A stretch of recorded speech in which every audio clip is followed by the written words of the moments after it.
Bismillahirrahmanirrahim. Assalamualaikum warahmatullahi wabarakatuh. Asyhadu an la ilaha illallah, asyhadu anna Muhammad Rasulullah.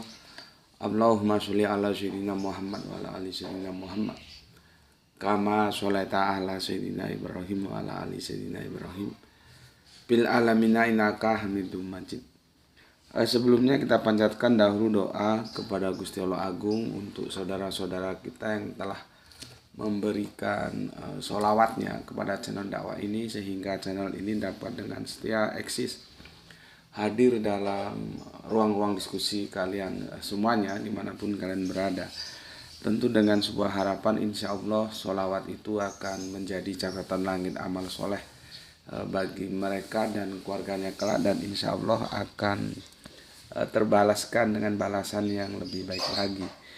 Kemudian untuk seluruh viewer terkasihku dimanapun kalian berada, di mancanegara, di dalam negeri, aku ucapkan terima kasih atas apresiasinya. Semoga selalu always dan tidak pernah never, tetaplah bertumbuh menjadi satu pribadi tangguh yang anti skip dan anti download.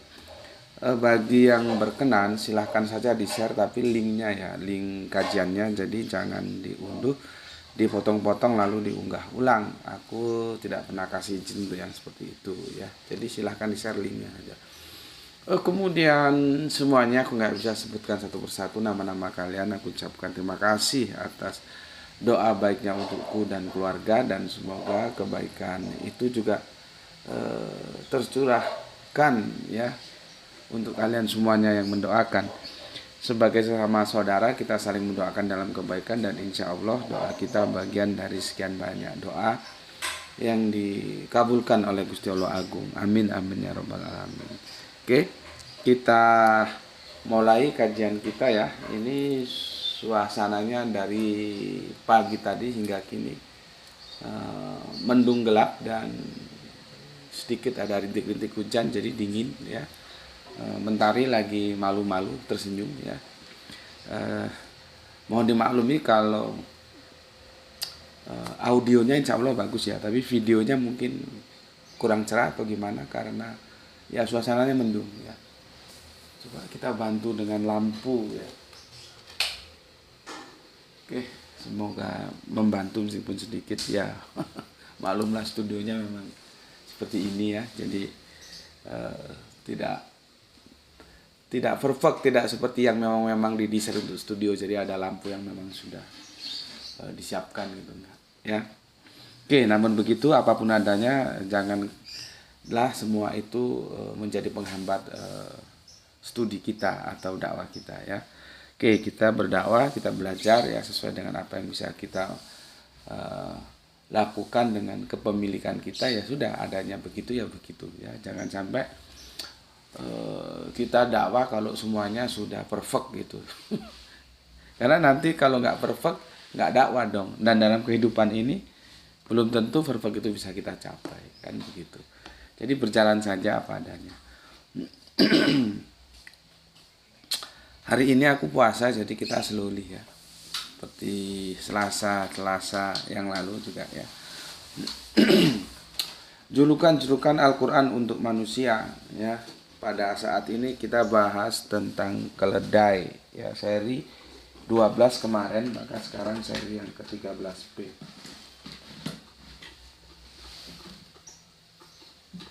Julukan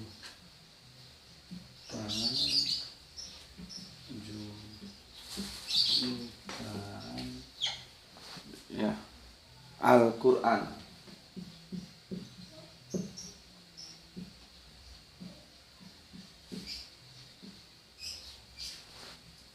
Untuk manusia.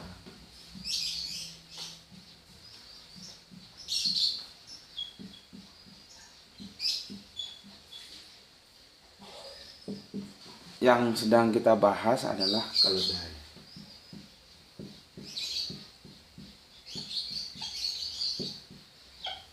Masuk seri 13P 13 playlist gitu ya maksudnya. Oke, kemarin kita sudah melakukan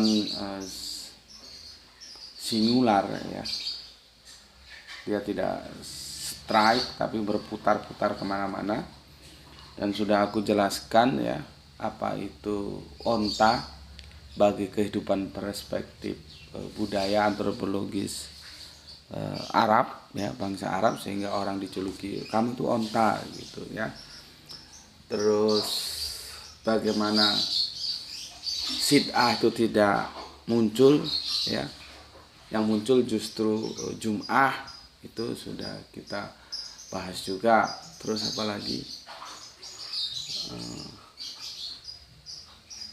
lupa aku ya, kemarin sudah kita eksplor itu sebelum kita masuk ke surat Al-Jum'ah ya. Aku berusaha untuk memberikan menu kepada kalian semuanya sebagai nutrisi pengetahuan. Cuman itu juga kan usahaku juga harus disambut oleh kalian. Bagaimana kalian mempersiapkan otak kalian untuk mengunyah habis dari nutrisi yang aku suguhkan sehingga menjadi cerdas. Ya, kalau otaknya nggak dijaga dengan baik ya bagaimana bisa cerdas? Ya, pokoknya sering-sering makan buah, beli ikan laut lah, ya, itu menambah nutrisi otak. Karena logika itu juga perlu logistik. Ya, jadi seberapapun menu yang aku tawarkan, kalau otakmu itu nggak dijaga dengan baik ya nggak bisa menyerap. Serapan-serapan kalian itu aku bisa lihat sebatas dari apa yang tersampaikan dalam kolom komentar, karena itu yang bisa diindra. Selain itu kan aku nggak tahu ya. Oke, sebelum kesana aku bacakan dulu kolom komentar ya yang ada, yang masuk, dan itu bentuk apresiasiku untuk kalian semuanya selama komentar itu memenuhi estetika dan tidak oot ya. Kalau oot mesti aku tidak pernah hiraukan ya. Ya dianggap angin lalu saja gitu. Ya. Oke. Pertama aku bacakan dari Kang Hermana Natawijaya ya. Assalamualaikum warahmatullahi wabarakatuh. Alhamdulillah hadir nyimak, salam Isra buat semuanya. Oke, salam Isra Kang untuk saudaraku juga yang ada di Bandung. Waalaikumsalam warahmatullahi wabarakatuh ya. Kemudian ada di Taku-Taku, assalamualaikum warahmatullahi wabarakatuh Gus. Waalaikumsalam ya Gus Beti, salam Isra. Oke, salam Isra juga untuk yang di sana dan terima kasih atas 3 merah hatinya. Dilanjutkan oleh Kang Irfan Al-Akbar. Oh, ini dia melakukan tasrif ya, jadi dipecah-pecah ya. Ini lebih asik lagi kalau tasrifnya itu dalam huruf-huruf Arabian ya. Ini tasrif. Yang umi adalah umatnya, mantap. Quran surat Al-Jum'ah ayat 2. Huwa itu dia, alladzi yang, tatsa itu mengutus, fi pada, al-umiyina yang buta huruf, artinya kaum yang buta huruf ya. Rasulun seorang rasul, minhum di antara mereka sendiri gitu ya. Jadi dialah yang mengutus kepada mereka yang buta huruf, seorang rasul di antara mereka sendiri. Jadi nggak dari mana-mana, dari mereka sendiri ya. Makanya nanti perlu kita tahu ya, sebetulnya umi itu buta apa ya. Sementara kita ikuti saja buta huruf, oke gitu ya, kalau umi itu buta huruf ya. Tapi kan aku sudah kasih tahu kamu, umi itu sebenarnya bukan buta huruf tapi buta kitab ya. Buta kitab, bukan buta huruf. Sementara kita ikuti aja ya, mainstream gitu. Nah, dari sini kan kita tahu, dan itu sudah ditasrif secara jelas oleh Irfan ya, bahwa Kanjeng Nabi itu sosok yang bukan buta huruf. Dia justru diutus untuk ummiyina, ya, diutus untuk yang buta huruf. Karena posisinya nabi, maka lawannya nabi kan atau mitranya ya, bukan lawan apa ya, jauh-jauh pasangannya ya. Nabi itu pasangannya jauh-jauhnya ya umat. Gitu ya. Jelas-jelas nabinya ini diutus untuk umat yang dia ummiyina. Ya, ummiyina yaitu sementara kita ikuti aja ya, buta huruf lah. Sudah buta huruf. Ya. Coba ini kamu sodorkan sama Islam mainstream. Apakah mereka menerima? Ya. Jadi begini, ketika kita bersandarkan kepada Al-Quran dan hadis, itu jangan pernah selalu berpikir bahwa kita pasti diterima. Walaupun itu di internal sesama Islam saudara kita sendiri, enggak.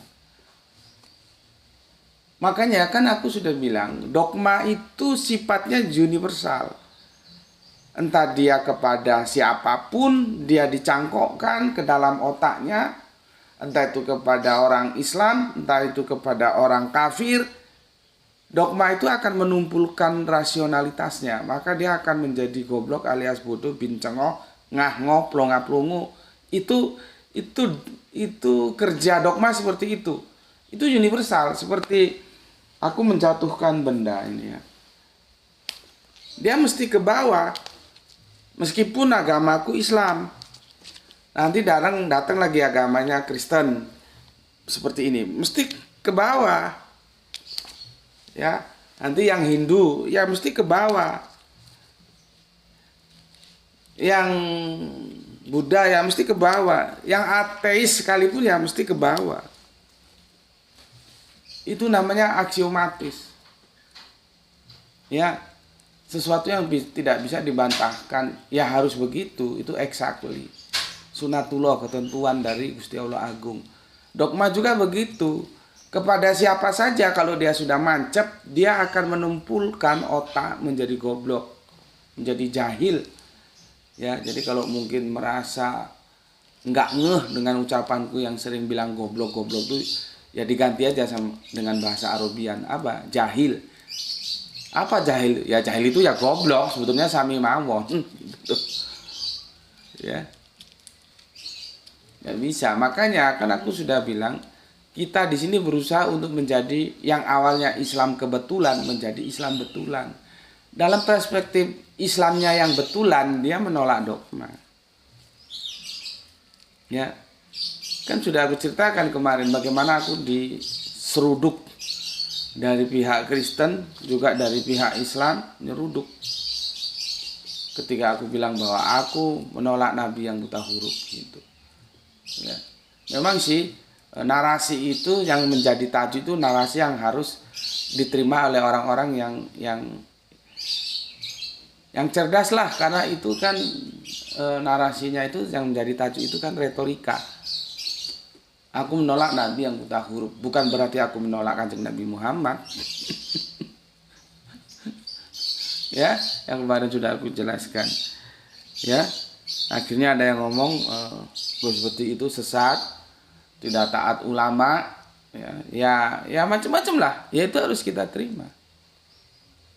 Jadi nanti kalau kamu mengambil posisi menggantikan aku, kamu berdakwah, kamu sudah bersandarkan Al-Quran, bersandarkan hadis, itu belum tentu kamu diterima, meskipun itu oleh saudaramu sendiri, apalagi kepada orang lain. Jadi supaya lu nggak makan hati, istilah Jakartanya, gue makan hati gitu. Jangan sampai kita makan hati. Biasa saja, orang tugas kita untuk menyampaikan. Sama seperti sholat duhur itu tetap tidak hilang di hari apapun, karena ikatannya dia per 24 jam. Fil yaumil walailatin. Kalau sholat Jumat itu ikatannya yaumul hari. Jadi sholat duhur itu ada di hari apa saja, sholat Jumat itu hanya ada di hari Jumat. Maka karena di surat 4103 sholat itu adalah ibadah yang telah ditentukan waktunya, Jadi nggak boleh ngawur-ngawur, ada waktunya sendiri. Maka laksanakanlah sholat itu ketika waktunya itu sudah ada. Karena di dalam waktu itu ada perintah sholat. Ketika masuk waktu duhur ya kita sholat. Ketika masuk waktu Jumat ya kita sholat. Jadi sama-sama dilaksanakan. Itu Al-Quran dan itu didukung oleh hadis loh. Tapi apakah ketika kita sampaikan itu buktinya soleha kita dari Bandung ketika dia menyampaikan kepada saudaranya tambah ditolak. Ini bukti, ya. Maka aku di sini mengikis otak-otak kalian dari dogma. Buanglah jauh-jauh dogma itu. Kalau ada ucapanku, tindakanku, kata-kataku, ya, yang itu justru tidak sejalan dengan Al-Quran dan hadis, harus kamu tolak. Tapi kalau dia bersandarkan Al-Quran dan hadis, tidak ada alasan kamu untuk menolaknya. Makanya kan aku bilang di diskusi waktu makan siang kemarin, yang itu ada videonya singkat aku unggah itu kan, aku bilang jangan keberadaanku yang tidak kamu terima, entah tampilan yang rambut gondrong, yang pakai giwang, yang pakai gelang seperti rocker, tampilannya memang nggak laku dijual. Sudah, itu abaikan saja. Jangan penolakanmu terhadap penampilanku itu menjadikan alasan untuk kamu menolak kebenaran yang aku sampaikan.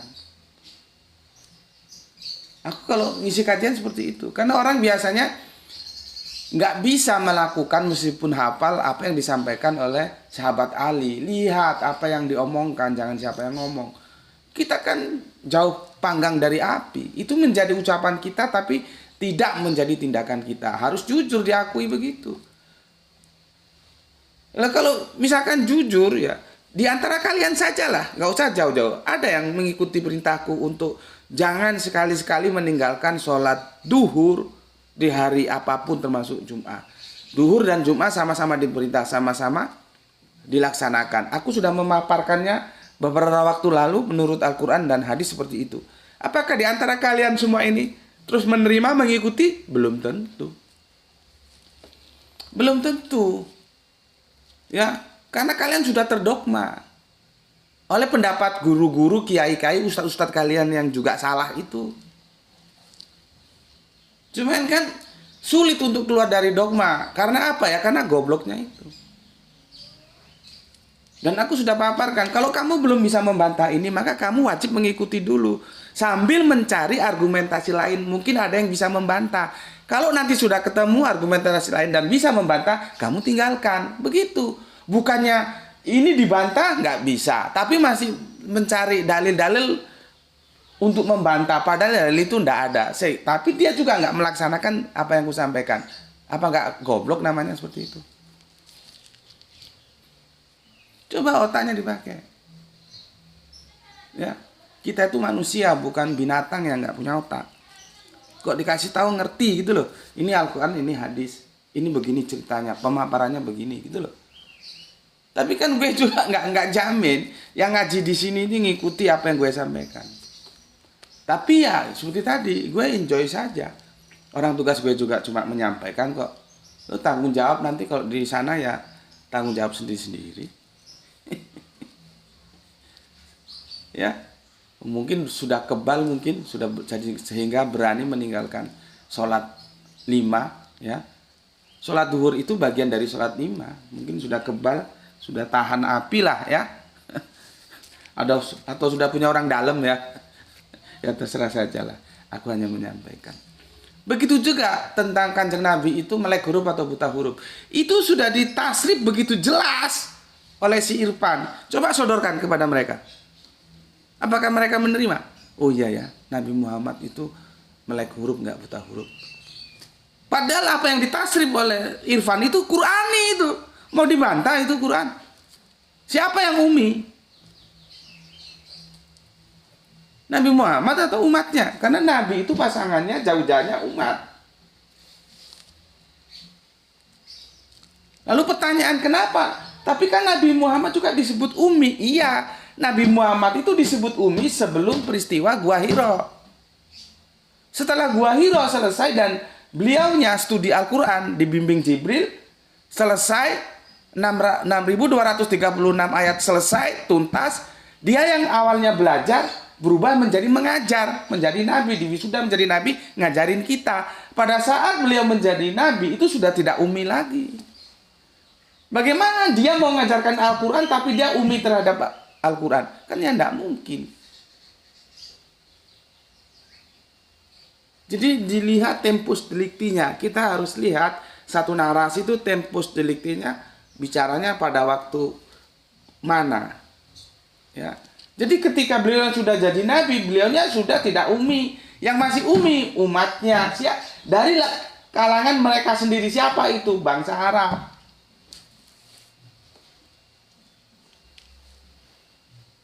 Tapi akhirnya nanti umat yang umi ini setelah diajari dan menerima, ya dia juga nggak umi.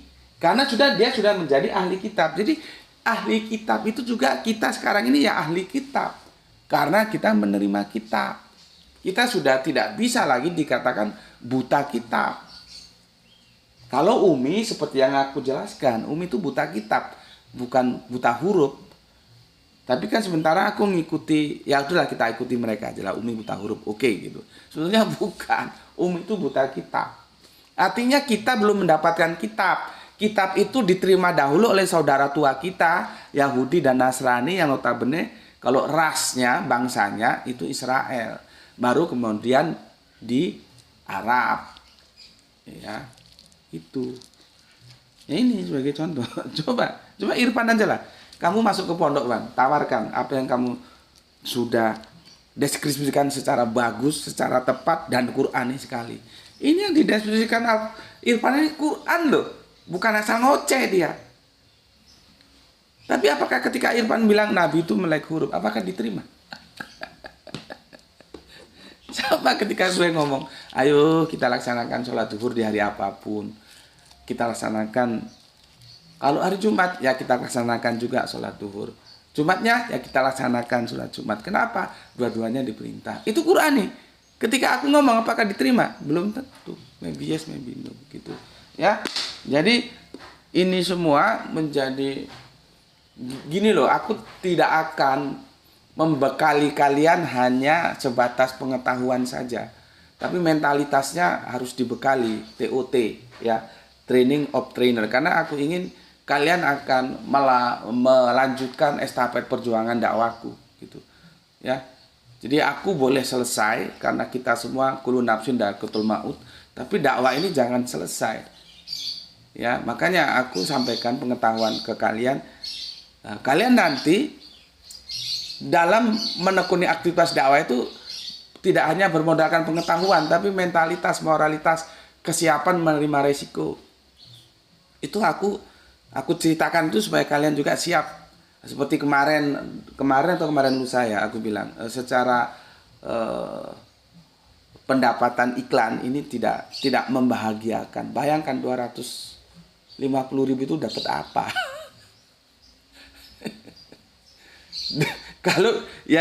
Kalau dibandingkan dengan bagaimana perjuanganku menyisihkan waktu, membaca buku, menyusun naskah, begini-begini, macam-macam lah ya.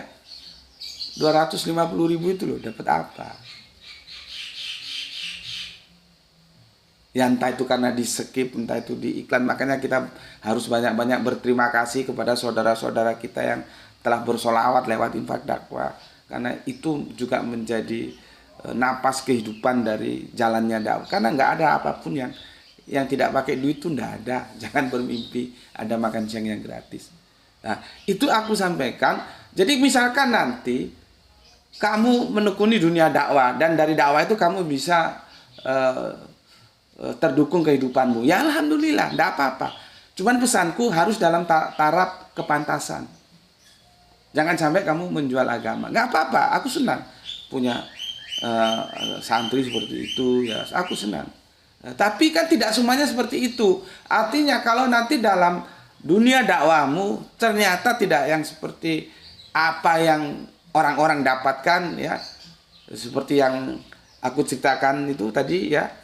Kamu menghidupi dakwah bukan kamu yang bisa dihidupi dakwah ya. Kamu jangan putus asa. Kamu ingat aku. Oh iya ya, aku seperti juga dulu ngalami gitu. Jadi kamu kuat. Moralitas, mentalitasmu kuat untuk tetap tangguh seperti batu karang. Itu yang aku maksud. Begitu juga tentang ini. tentang nabi yang buta huruf. Kalau kamu nanti menyampaikan itu dan ditolak, kamu jangan terus, waduh gimana? Jangan. Aku sendiri tertolak. Itu menjadi penyemangat kamu. Oh ya, Gus seperti juga. Sampai dibilang sesat itu loh, kurang apa? Ya.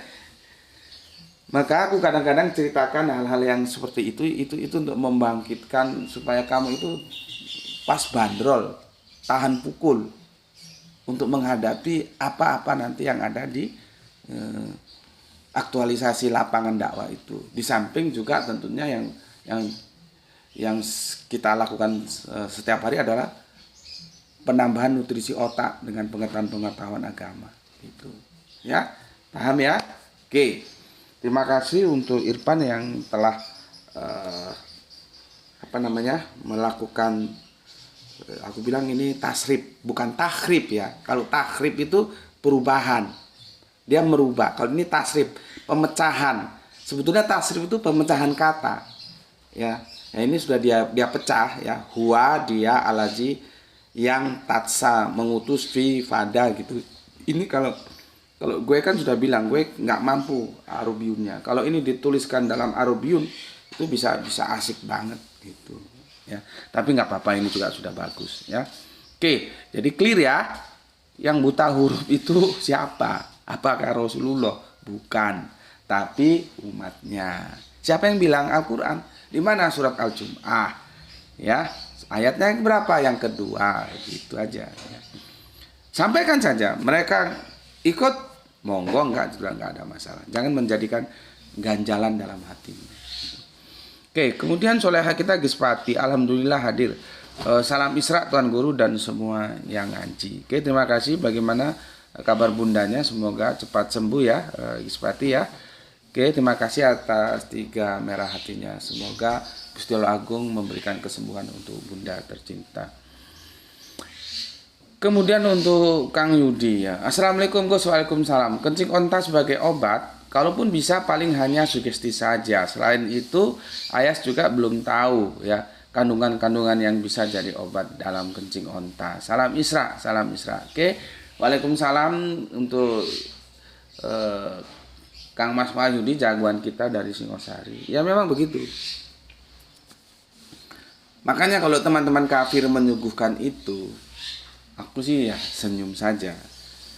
Ya, cuman kadang-kadang kalau itu disuguhkan dengan saudara kita Islam yang wawasannya tidak cukup, ya jadi masalah memang. Dia nggak bisa menjelaskan. Tapi kalau itu diajukan ke aku, ya aku senyum saja sambil melihat dia orang yang dikasih tahu bisa menerima atau enggak, atau yang memang tujuannya membantah saja. Kalau memang dia bisa diajak diskusi, bisa enak, ya aku jelaskan. Kalau enggak ya aku biarin aja, ngapain. Ibadur Rahman, ingat kan? Dilalui saja, kasih salam saja orang-orang yang menyerang kita, mengejek kita gitu ya. Karena kamu jelaskan, enggak kamu jelaskan juga mesti ditolak, enggak mungkin diterima. Gitu loh. Padahal mereka enggak tahu hadis itu memang dia sumber hukum Islam, tapi dia primer juga, tapi tidak absolut seperti Al-Quran. Maka kalau kita mau berbicara hadis, salah satu yang harus kita lakukan dulu adalah mustalah hadis. Sejauh apa hadis itu handal? Itu loh. Kalau hadisnya memang handal, Kanjeng Nabi bicara begitu, ya otak kita harus kerjalah. Apakah itu air kencing terus diminum gitu saja?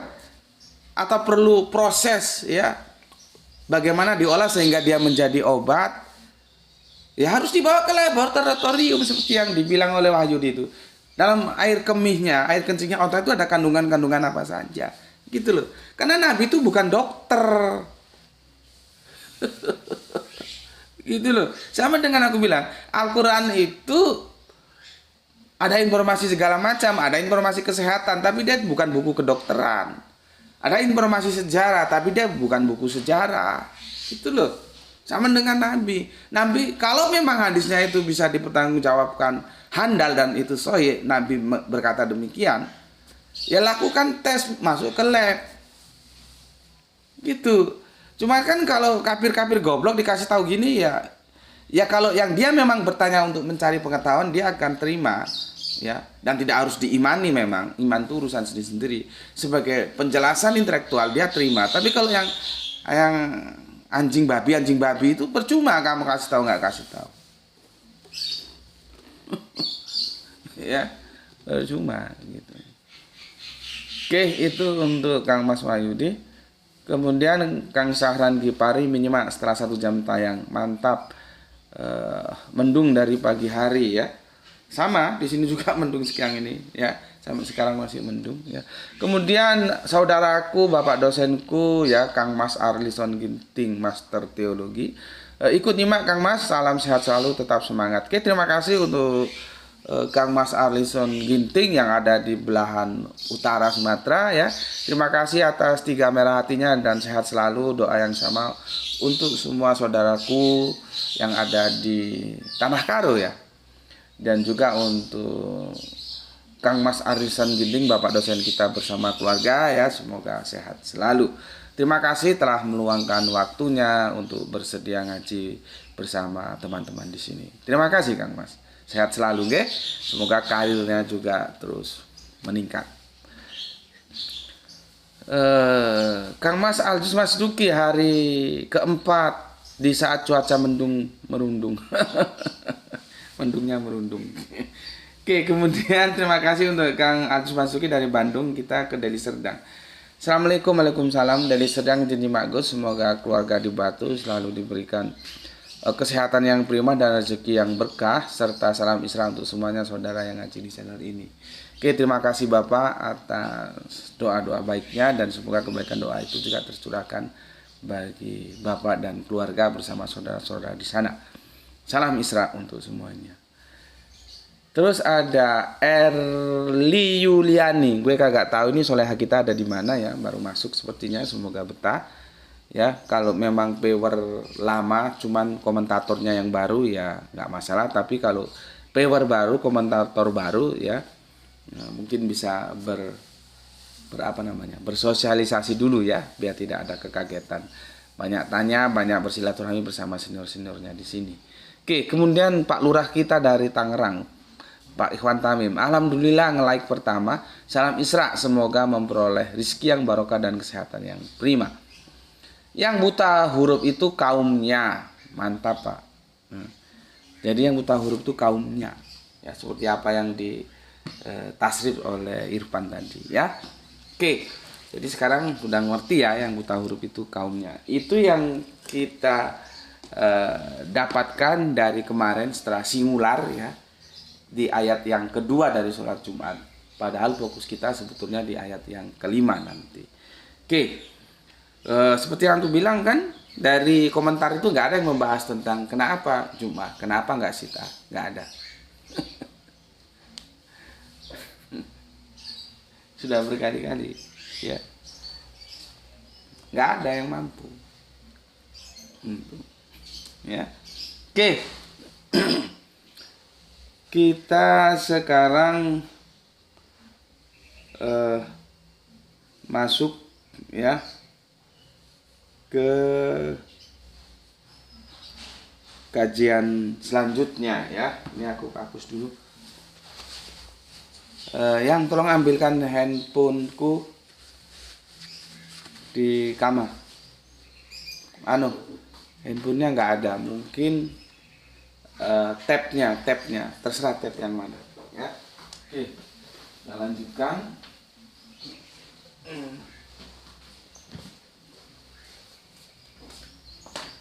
Ya, kamu buka Al-Qur'anmu, bisa yang Android, bisa yang hard copy juga bagus ya.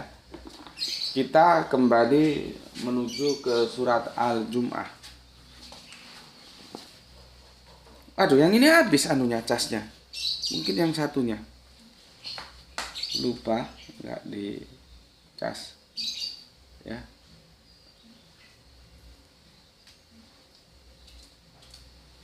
Suruh cas, dia suruh cas, nggak ada itu colokannya, nggak tahu ada nggak di situ.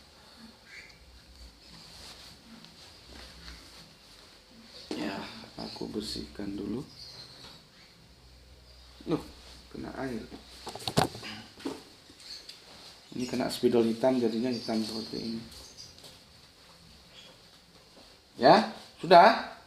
Sudah dibuka? Coba teman-teman buka Al-Qur'annya ya.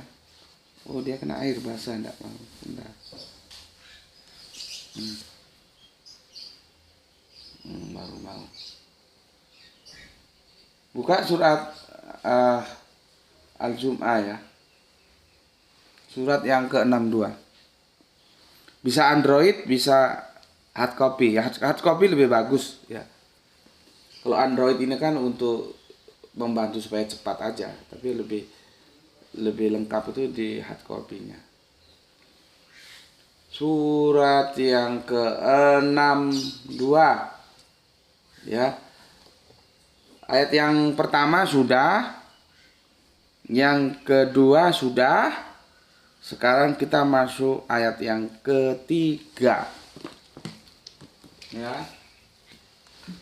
Dari Quran surat Al-Jum'ah surat 62, kita sekarang masuk ayat yang ketiga. Ya. Yang kedua sudah kemarin.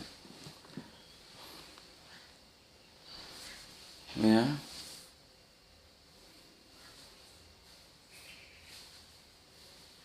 Sebentar.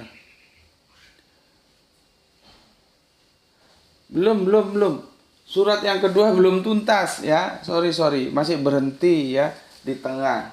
Kita masuk surat yang kedua lagi ya, karena ini belum tuntas. Surat yang kedua. Ya. Oke. Dialah ya yang mengutus rasul kepada kaum yang buta huruf ya, dari kalangan mereka sendiri. Sampai di situ kemarin ya. Jadi kita sepakat yang buta huruf itu kaumnya. Kaum, bukan nabinya. Ini buta huruf ya. Lalu kelanjutannya, lihat ini, kelanjutannya asik ini. Kelanjutannya ya. Yang membacakan kepada mereka ayat-ayatnya, menyucikan ya mereka dan mengajarkan kepada mereka kitab dan hikmah, meskipun sebelumnya mereka benar-benar dalam kesesatan yang nyata. Jadi Kanjeng Nabi ya, Rasulullah diperintahkan untuk apa ya? Dialah yang mengutus seorang rasul kepada kaumnya yang buta huruf. Untuk apa? Ya, untuk membacakan.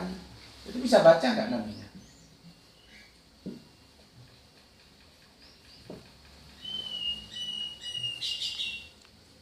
Ya, untuk membacakan. Jadi bisa baca kan?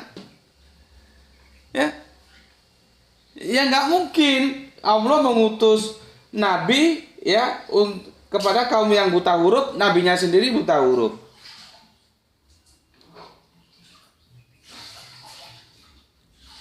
Mungkin nggak? Nggak mungkin. Jadi Nabi itu bisa baca gitu loh. Nabi bisa baca, disuruh membacakan. Ya. Tapi nanti ini akan menjadi perdebatan juga ya. Misalkan begini, oh itu apakah Nabi itu kemana-mana bawa Al-Quran terus dibaca apa begitu? Itu juga nanti jadi perdebatan memang. Ya.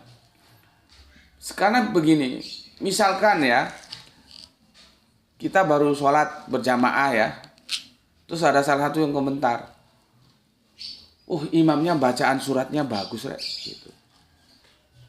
Apakah ketika sholat itu, meskipun sekarang gue lihat itu di depannya imam itu ada Al-Quran gede itu ya, mungkin imamnya nggak hafal gitu, dibaca gitu ya, kan ada sekarang ya, di sini ada begitu. Jadi di depan imam tuh ada seperti tripod gini, di atasnya ada Al-Quran gede. Mungkin dia kalau sholat sama ngelirik gini mungkin ya. Nah, itu membaca. Nah, tapi kan walaupun tidak ada Al-Quran yang dibaca ya, Ini kan kekinian aja ini ya. Kalau dulu-dulu zaman aku ya nggak ada gitu. Tripod juga belum ada dulu. Ya. Jadi kalau sekarang kan tripod, disangga tripod, di atasnya Al-Quran yang ukuran gede itu. Jadi sambil gini. Bisa dilirik, dibaca di depannya imam gitu. Ya kalau itu sih memang membaca ya. Ya mungkin imamnya tidak hafal atau takut lupa gitu. Cuman pada kenyataannya dahulu kala itu kan kekinian. Kita selalu mengatakan, wah imam itu bacaannya enak rek gitu. Padahal imam itu kan nggak baca teks. Nah itu nanti bagi mereka yang menolak akan digunakan untuk mendebat ini. Ya. Jadi enggak, itu enggak ada hubungannya dengan huruf. Itu enggak berarti Nabi bawa Al-Quran kemana-mana terus dibacakan, kumpul-kumpul sini sahabat tak bacakan, kamu enggak bisa baca. Ada yang mendebat gitu. Itu semakin menjerumuskan mereka. Makanya gue bilang, itu bukan buta huruf. Ini enggak ada hubungannya dengan huruf. Ini hubungannya dengan kitab, buta kitab. Itu loh. Karena apa? Kita memang merujuk ke Arab sebagai sebuah bangsa. Mereka itu adalah kaum, kan ini dari kaumnya sendiri, kaum yang belum menerima kitab. Tapi sekarang sudah menerima kitab, ya termasuk ahli kitab. Seperti tadi, Nabi juga awalnya ya ummi, tapi setelah di Gua Hira dia termasuk ahli kitab. Gitu loh. Cuman kan sulit untuk membuka cakrawala berpikir mereka yang sudah dicengkeram dogma untuk mengatakan bahwa itu buta kitab bukan buta huruf. Itu sulit. Belum lagi mengatakan kanjeng Nabi itu melek huruf bukan buta huruf. Oh, bisa dapat gelar sesat kamu. Ya, bisa dapat gelar sesat kamu. Ya, memang kita harus didiskusikan juga bahwa membaca itu ada 3. Ada ikro, ya. Ada yatlu, ya, ada ratala. Di sini ini bacanya itu pakai yatlu. Ini semua kalau kita Indonesiakan ya cuma satu, baca. Apakah ikro, yatlu dan ratala itu berbeda? Itu nanti perdebatannya ya tinggi juga. Makanya keilmuan itu semakin kita gali semakin banyak bahwa kita itu sebetulnya tidak tahu. Banyak yang kita belum tahu gitu loh. Jadi gelar doktor, profesor itu hanya gelar akademis saja. Sebetulnya bukan berarti dia menjadi maha tahu. Enggak, banyak yang dia tidak ketahui. Bahkan kalau orang yang menjiwai dalam keilmuan, dia semakin terus banyak belajar, semakin terus banyak belajar. Karena semakin banyak belajar, semakin banyak dia tahu bahwa dia tidak tahu gitu loh. Paham nggak kalimatku? Semakin kita banyak belajar, semakin banyak kita tahu bahwa kita tidak tahu tentang hal-hal yang masih banyak tidak kita ketahui. Itu loh. Sama seperti ini. Nanti perdebatannya ikro itu apa? Nanti biasanya begini, ikro itu untuk membaca yang sifatnya umum. Nanti antara yatlu dan ratala, yatlu itu terkait dengan huruf-huruf gitu ya. Ratala itu tartila, membaca. Makanya, tapi ya ini sulit. Kita berhadapan dengan publik. Kan sering kamu dengar di langgar, di masjid, di musola, khususnya di tanah Jawa ya. Mungkin dulu itu sebagai sebuah strategi dakwah oke lah, dan kehidupan belum berkembang. Budaya itu kan terus berkembang seperti sekarang ini. Ya. Kalau masuk, aku udah pernah bahas belum kenapa Jumat Kliwon itu disakralkan dalam budaya Jawa. Ya. Jumat dan pasarannya Kliwon itu disakralkan. Ya. Itu mereka ngaji dari mulai ba'da sholat subuh sampai nanti asar. Dan itu dikeraskan dan itu cepat. Ya kalau nggak tahu artinya, mereka kan mesti ketemu ayat peringatan. Kan ada diperingatkan, nanti tolong dideskripsikan di apa namanya, di kolom komentar. Gue lupa itu ayat berapa. Jangan cepat-cepatkan lidahmu membaca. Sorry. Itu tartila dari ratala ini. Artinya kalau membaca itu orang Jawa bilang deres. Nanti Irfan jelaskan apa itu deres. Bukan hanya sekedar lewat tapi deres. Gue nggak tahu deres itu Indonesianya apa. Ya, itu ratala. Nanti terus jadernya kan sama, ratala tartila. Terus ada yatlu, ada iko, macam-macam. Ya, tapi gue tenang saja. Mau dibawa kemana aja, kagak mungkin Nabi Muhammad itu tahu. Ya, oke. Ini surat 2 ya, sudah jelas ya. Tugas Nabi itu disuruh untuk membacakan. Berarti dia bisa baca. Ya.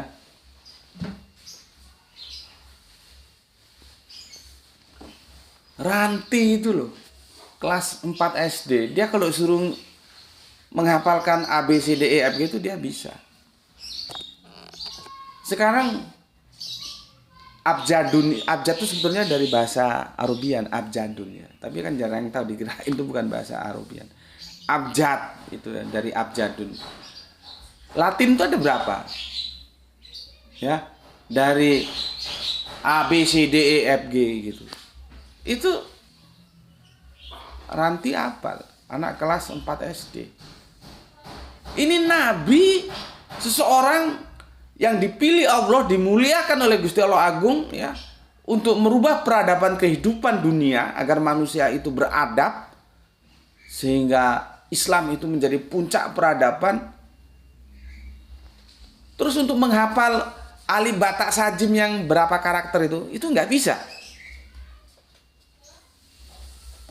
Bo ya pakai otak gitu loh kalau beragama itu, jangan pakai dogma. Kan ya enggak mungkin. Jadi kata gue, mau dibawa kemana aja, gue tenang-tenang aja. Karena logika itu membawa kita kepada kebenaran. Enggak mungkin seorang nabi itu buta huruf. Ya. Oke. Itu surat yang ke-62 ayat yang kedua ya. Sudah aku bacakan ya, aku ulangi lagi. Dialah yang mengutus, maksudnya Gusti Allah ya, yang mengutus Kanjeng Nabi kepada kaum yang buta huruf dari kalangan mereka sendiri, yang membacakan kepada mereka ayat-ayatnya, ya, mensucikan mereka dan mengajarkan kepada mereka kitab dan hikmah, ya. Meskipun sebelumnya mereka benar-benar dalam kesesatan yang nyata. Jahiliyah, zaman jahiliyah itu sebelum ada Islam ya. Sebelumnya mereka itu sesat ya. Oke, sekarang kita lanjut ayat yang ketiga ya. Ini baru masuk yang ketiga. Dan juga dan juga kepada kaum yang lain ya. Ya. Kaum yang lain dari mereka yang belum berhubungan dengan mereka, dan dialah yang maha perkasa, maha bijaksana ya. Jadi di situ ada bagaimana bacanya ini? Akhorina minhum ya. Wa akhorina minhum, dan yang lain humnya itu ke orang Arab ya. Ke orang. Jadi gini, pemahamannya begini. Nabi itu dari kalangannya sendiri ya. Kalangan sendiri dari kalangan Arab itu sendiri, dan diberitakan untuk membacakan kepada orang-orang Arab itu. Tetapi di surat ketiga juga kepada kaum yang lain. Artinya ya non Arab. Paham? Seperti kita kan bukan Arab. Kita Indonesia pun ada yang Jawa, ada yang Batak, ada yang Sunda, ada yang Manado, ada yang Makassar, Bugis, Melayu, macam-macam. Jadi kita ini bukan orang Arab. Ya. Maka ayat ini mempertegas bahwa Islam itu sebagaimana Kanjeng Nabi itu dia universal untuk semua manusia yang ada di planet bumi ini. Bukan hanya untuk orang Arab saja. Tidak lokalistik. Tapi universalistik. Ada yang bilang universalitas. Ya, kenapa? Ini wa akhorina minhum, ya. Itu artinya ya, kalau tekstualnya dan yang lain dari mereka. Jadi di samping kepada mereka yang Arab, juga yang lain dari mereka, artinya yang bukan Arab. Kalau pakai istilah Alkitab itu goyim, Israel yang bukan Israel. Jadi Nabi ini universal, Islam ini universal, begitu loh maksudnya. Ya, jadi kalau ada yang bilang, oh itu Nabi Muhammad itu hanya untuk orang Arab, bukan untuk orang Indonesia, ya kamu kasih aja ayat ini, ayat 2 dan dilanjutkan ke 3. Ya, oke, supaya dia dalam satu rangkaian yang indah mudah dipahami begini loh ya, tak bacakan dari atas ya. Dialah yang mengutus seorang rasul kepada kaum yang buta huruf dari kalangan mereka sendiri. Ya. Jadi nabinya orang Arab untuk saat itu ya juga diutus kepada orang Arab. Ya.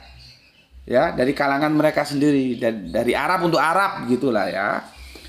Yang membacakan kepada mereka ayat-ayat yang menyucikan mereka dan mengerjakan kepada mereka kitab dan hikmah. Meskipun sebelumnya mereka benar-benar dalam kesesatan yang nyata. Nah, ini jangan dipenggal. Dilanjutkan ke surat ketiga. Dan juga ada waw atop itu ya. Wa itu artinya dan ya. Wa akhorina minhum. Dan juga kepada kaum yang lain, bukan hanya kaum yang buta huruf itu. Itu loh maksudnya. Ya. Kepada kaum yang lain dari mereka yang belum berhubungan dengan mereka, dan dialah yang maha perkasa, maha bijaksana. Dianya kemana? Ke Kanjeng Nabi Muhammad atau ke Gusti Allah? Jangan sampai keliru ya, seperti memahami surat Roma ayat 9, dia adalah Allah. Bukan pakai dia, dan pakai ia. Ia adalah Allah. Ianya itu kemana? Ya. Tapi sudah aku ingatkan ya, tidak pernah dalam Alkitab itu Yesus dinyatakan atau menyatakan sebagai Allah, tidak pernah. Ya. Baik itu dalam tulisan-tulisan Paulus sekalipun tidak pernah. Jadi Paulus itu bertauhid, dia tidak pernah mengalahkan Yesus ya. Dan Roma itu memang surat kiriman Paulus. Dan mana mungkin dia menjadikan Yesus sebagai Allah. Sebagai Tuhan, iya, tapi bukan sebagai Allah. Ya, oke. Itu yang ketiga ya. Kita lanjutkan yang keempat. Demikianlah karunia Allah yang diberikan kepada siapa yang Dia kehendaki, dan Allah memiliki karunia yang besar. Jadi jelas sekali ya pada ayat yang ketiga surat 62 ya, dan dialah yang maha perkasa maha bijaksana, itu menuju kepada sosok pribadi agung YHWH atau alif lam lam ha, atau yang orang Jawa bilang Gusti Allah Agung gitu ya. Oke, sudah kurang dari 7 menit ya, insya Allah 7 menit dari 1 jam ya. Insya Allah besok kita fokus ke surat yang kelima. Ayat yang kelima dari surat yang ke 62 ya. Ini sudah ya, bahwa Nabi itu universal, Islam itu universal ya. Ini juga sudah kebijaksanaan ya. Bagaimana keperkasaan Gusti Allah Agung ya, dan kebijaksanaannya ya.